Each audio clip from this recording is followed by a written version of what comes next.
விஷாலுக்கு சவால் விடும் திருட்டு விசிறி கும்பல். அதிர்ச்சி தகவல்.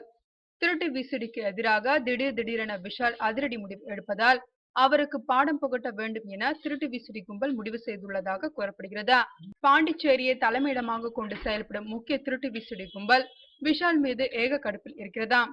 இதனால் அவர்கள் விஷாலுக்கு பாடம் புகட்ட படம் வெளிவந்த சில மணி நேரங்களில் திருட்டு விசிறியை சந்தையில் விற்கவும், அதுவும் லாபம் கிடைக்காவிட்டாலும் பரவாயில்லை, மிக குறைந்த விலையில் விற்கவும் முடிவு செய்துள்ளதாக கூறப்படுகிறது.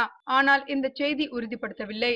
இந்த நிலையில் இது குறித்து இம்முறை விஷால் மிக தீவிரமாக இருப்பதாகவும், திருட்டு விசிடி வெளிநாட்டில் இருந்து தயாராகுகிறது என்பதெல்லாம் பொய் என்றும், அது தமிழகத்தில் உள்ள ஏதோ ஒரு தியேட்டரில் இருந்துதான் எடுக்கப்படுகிறது என்றும், இம்முறை அந்த தியேட்டரை கண்டுபிடித்து சீல் வைக்க முயற்சி செய்வேன் என்றும் கர்ஜிக்கிறார்.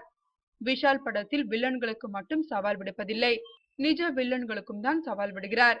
என்ன நடக்கப் போகிறது என்பதை 15 அல்லது 16ஆம் தேதி பார்க்கத்தானே போகிறோம்.